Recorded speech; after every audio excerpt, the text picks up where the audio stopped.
शोर क्यों मचा रहे हो? तुम्हारे पापा की तबीयत ठीक नहीं है, सोने दो उन्हें। क्या हुआ ना पापा को? बुखार हुआ उन्हें।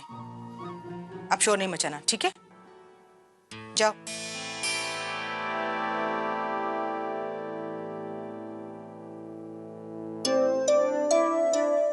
आ गए स्कूल से? माँ बहुत भूख लगी है। भूख लगी है?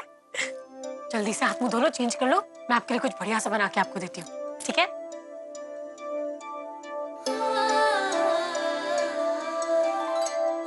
बहुत टेस्टी है मम्मा। लव यू मम्मा। Love you too. मम्मा पहला तो नैप आपने आपको किसी नहीं दी ना? बुरी बात अंश, बच्चे ऐसी बातें नहीं करते। प्लीज मम्मा बताओ ना, नैप पापा ने आपको किसी नहीं दी ना? यस, वेरी गुड मम्मा। देखा मेरा आइडिया।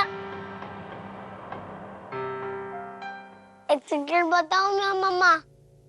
वो नैप पापा के सोफे पे जो पेन रखी थी ना, वो मैंने रखी थी।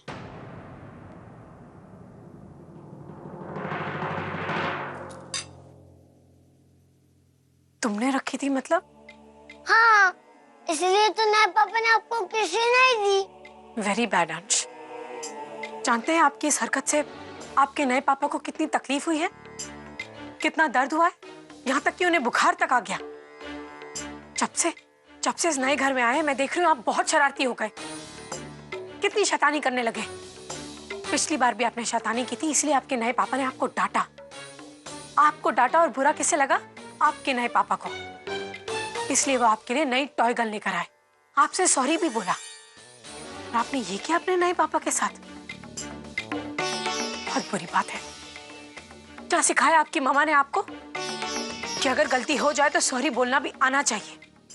चलो चल के उन्हें सॉरी बोलो। मैं नहीं बोलूंगा सॉरी। मेरी मम्मा को सिर्फ मैं ही किसी दे सकता हूँ, और कोई भी नहीं, नए पापा भी नहीं। सॉरी तो आपको बोलना पड़ेगा, और जिद मत कीजिए। चलिए मेरे साथ। मम्मा नहीं, मैं नहीं चलूंगा। नहीं मम्मा प्लीज। चलो नए पापा के पास। भाभी जी, भैया जी कमरे में नहीं है, माँ जी उन्हें हॉल में लेके गई है।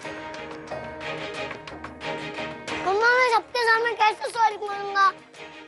वो मोटी दादी नहीं अंश, दादी जी कहो। हाँ, दादी जी डांटेंगी मुझे। गलती की है तो डांट भी पड़ेगी। चलो। मुझे डांटेगी।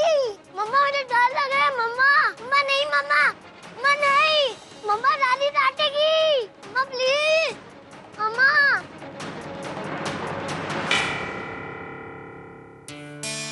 अब तबीयत कैसी है? ठीक हो बाबूजी। क्या खाक ठीक है? देखिए तो एक दिन में कैसे चेहरा उतर गया इसका।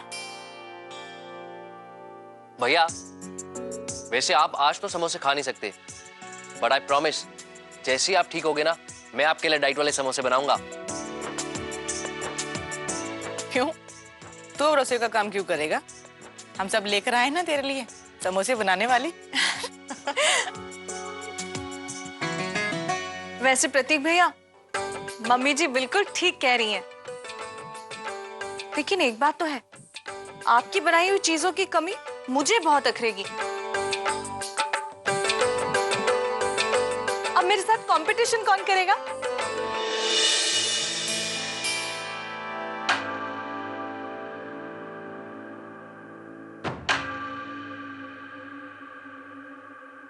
चलो सॉरी कहो अपने नए पापा से।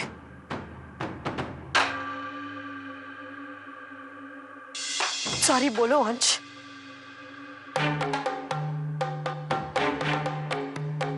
सॉरी ना पापा। पर किस लिए?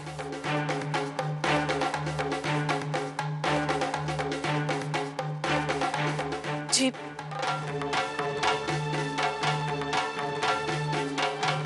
वो हेयर पिन जिसकी वजह से आपको इतना दर्द हुआ, इतनी तकलीफ हुई, डॉक्टर के पास जाना पड़ा, इंजेक्शन लेना पड़ा। हेयरपिन सोफे पर अंश ने रखी थी।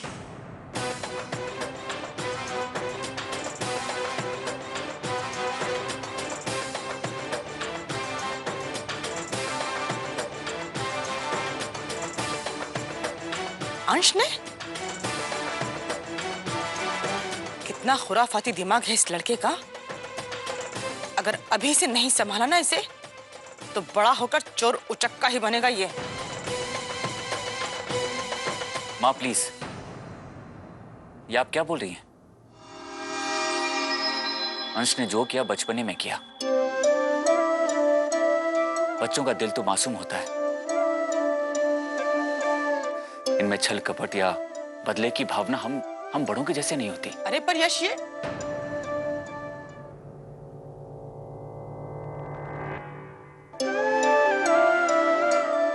चाहिए अंश, नए पापा के पास चाहिए। पापा के पास जाके उन्हें सॉरी बोलिए। चाहिए अंश, नहीं तो मम्मा आपसे बात नहीं करेंगी।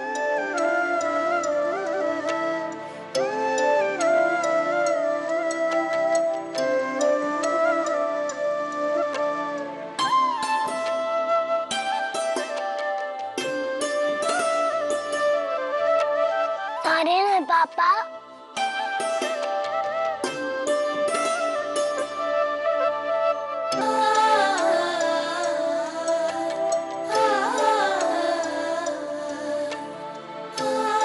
इधर आओ, इसकी कोई जरूरत नहीं है, लेकिन तुम मुझसे प्रॉमिस करो कि आगे से किसी के साथ ऐसा नहीं करोगे। प्रॉमिस? यस ना पापा। पक्का?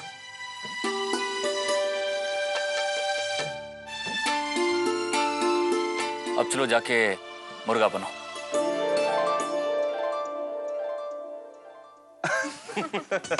अरे भाई, ये तो हमारा नटखट कन्हैया है, हैं? है ना छोटे? चलो आपका मूड चेंज करता हूँ मैं, हैं? सवारी करोगे? हैं?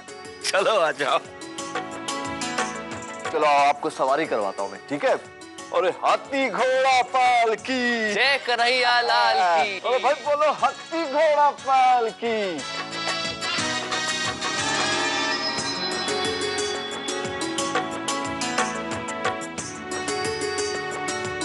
अरे भाई थोड़ा मुस्कुरा तो दो। अभी तुम जाओ और अपने कमरे में जाके खेलो, ठीक है? ताऊ जी को बहुत सारे काम है। जाओ।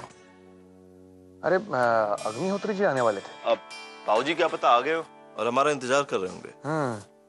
अब चले हम सब? चलो।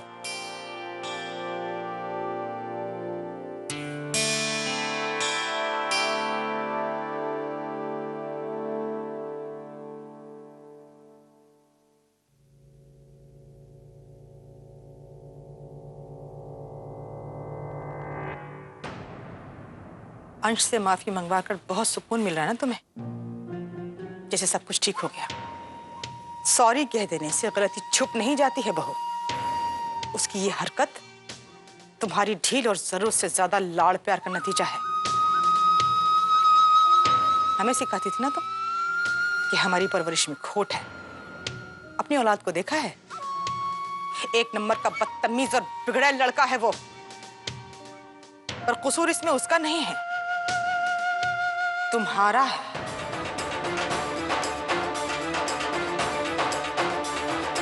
तुमने उसे अनुशासन में रहना सिखाया ही नहीं। तुम्हारे हिसाब से तो बच्चों को खुला छोड़ देना चाहिए मनमानी करने के लिए। इतने सालों से उसकी गलतियों को नजरअंदाज करती रही, तो आज उससे माफी मंगवाकर कौन सा बड़ा तीर मार लिया तुमने। एक बात याद रखना बहू, कूद के पैर पालने में ही नजर आ जाते हैं, और अगर माँ अपने बच्चों की गलती को नजरअंदाज करती रहे तो उनकी हिम्मत बढ़ जाती है। अंश आज छोटी मोटी बदमाशियां कर रहा है, कल उसकी हिम्मत बढ़ेगी, और अगर काबू नहीं किया उसे तो बड़ा होकर अपराधी बनेगा वो। फिर छुड़ाना अपने बेटे को जेल से।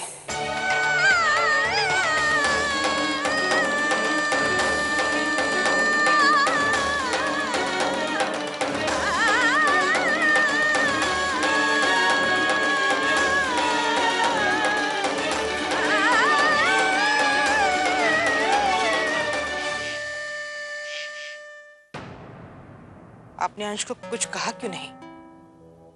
आपको लगता नहीं कि उस लड़के को सजा मिलनी चाहिए उस बात के लिए? जरूरत नहीं समझी मैंने। तुमने देखा नहीं कि यश ने कितनी समझदारी से बात को संभाल लिया। बात संभाली नहीं, उस शैतान लड़के को आसानी से माफ कर दिया। तुम्हें सिर्फ यश का अंश को माफ करना ही दिखाई दिया, पर मुझे कुछ और भी दिखाई दिया गायत्री।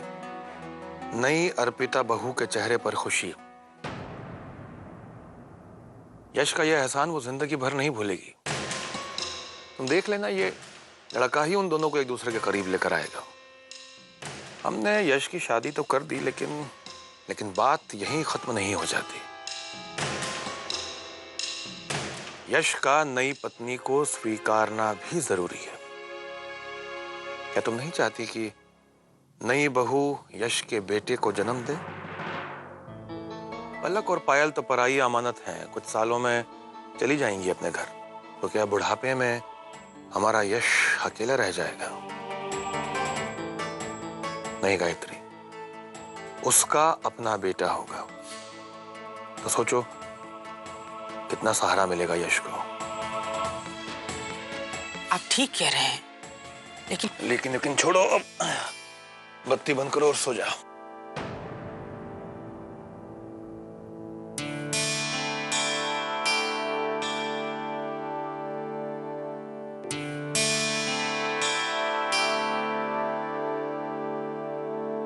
पता नहीं इनकी सोच कभी सच होगी भी या नहीं।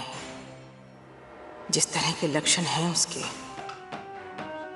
मुझे तो यश के मन में नई अर्पिता का बस पाना मुश्किल लगता है।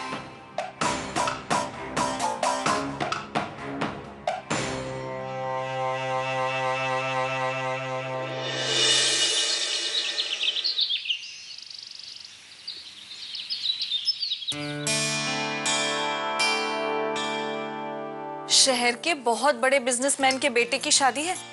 बाबूजी और तीनों बेटे सुबह 6 बजे से उठकर ही चले गए। वैसे एक बात तो माननी पड़ेगी, इस परिवार के लोग काम को पूजा से कम नहीं समझते। अब देखना, दुल्हन के विदा होने के बाद ही घर लौटेंगे।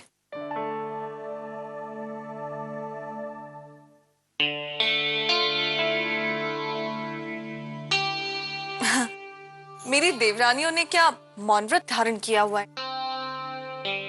वैसे अर्पिता तो चुप चुप सी ही रहती है, पर परिधि तुम्हें क्या हुआ? प्रतीक भैया से कोई तकरार हुई क्या? हाँ भाभी, अब बिल्कुल ठीक कह रही हैं। मैं प्रतीक से नाराज हूँ। कोई बात नहीं, वो तो तुम्हें 2 मिनट में मना लेंगे। वैसे बहुत रोमांटिक हैं प्रतीक भैया।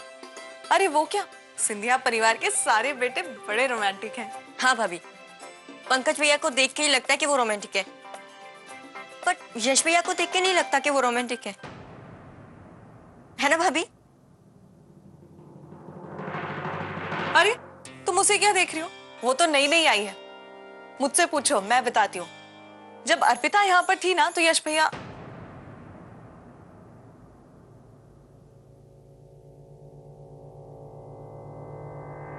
आई एम सॉरी, वो गलती से मुंह से। नहीं भाभी, इस पे सॉरी कहने वाली क्या बात है।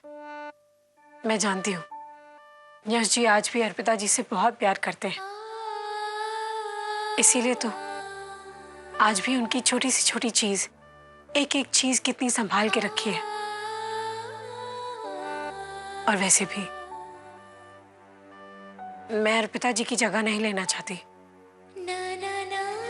ना ही इस घर में और ना ही यश जी के मन में।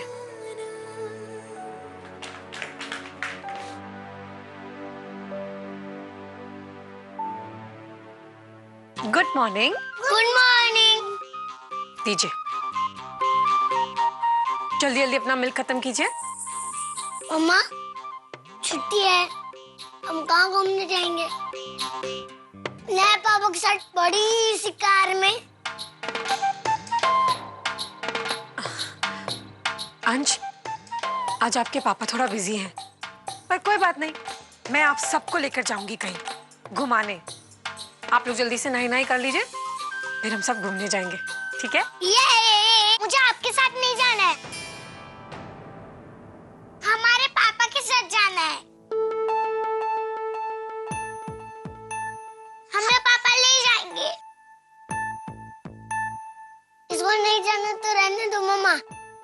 ये नहीं जाएगी तो पहल भी नहीं जाएगी। हम दोनों चलेंगे। अगर तुम्हारा कोई प्रोग्राम ना हो तो आज बाजार जाकर राशन ले आओ। अंश को ले जाऊं मैं अपने साथ? उसकी आज छुट्टी है, वो कुछ समय मेरे साथ बिताना चाहता है। पुनर्विवाह